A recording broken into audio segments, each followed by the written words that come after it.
గంజాయి వచ్చింది, డ్రగ్స్ వచ్చాయి.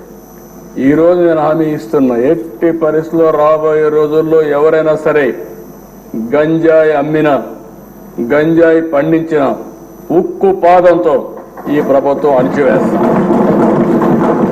అహంకారంతో విర్రవీగిన వారికి కాల్చి వాత పెడతారంటారు చూడండి, అదే సరిగా జరిగింది. ఆ రోజు మాట్లాడినప్పుడు వై నాట్ 175 అంటే వై నాట్ 175 కాదు, నీకు ఇచ్చేది 11 అని చెప్పి 11 సీట్లతో గెలిపించారు.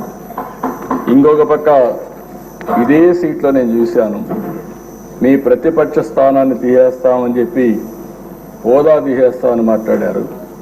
ఇప్పుడు ప్రజలు ప్రతిపక్ష హోదా కూడా ఇవ్వని పరిస్థితికి వచ్చారు.